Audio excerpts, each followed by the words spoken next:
Thanks. Hello everybody and welcome back to your World Series of Poker main event final table coverage. I am with your third place finisher, Michael Cannon. Now, Michael, I would say that in some ways you were the dark horse coming in. I didn't get to interview you before. I didn't know that much about you. But also this whole, as soon as I saw it, I was like, is that the guy? Is that Michael? Tell me a little bit about your, I guess, ninja look you had going on the whole thing. I feel more comfortable just hiding behind it, and I think it sort of puts an intimidation factor in people when I have the sunglasses in and I'm just staring them down, looking, and they can't really see anything about me. It did for me, looking at you. Nice. Yeah, it works. Like whatever you're doing, it's definitely working.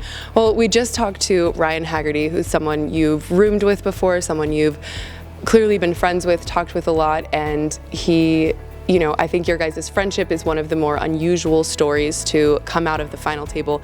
Can you speak a little bit to what the experience was like playing with one of your friends at the main event final table? It was totally unreal. It's pretty hard to describe. I still haven't even sunken everything in.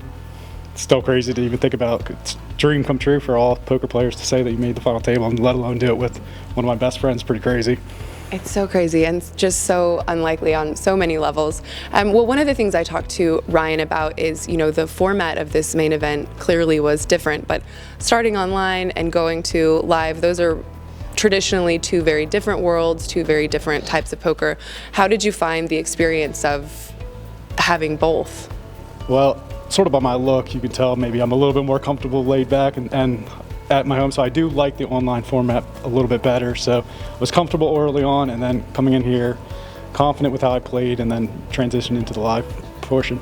Clearly it went very well. Third place is an incredible accomplishment, and especially the way the blind structure was, it could have gone a lot of different ways, the way everyone came in pretty short. So tell me a little bit about how you're feeling in this third spot.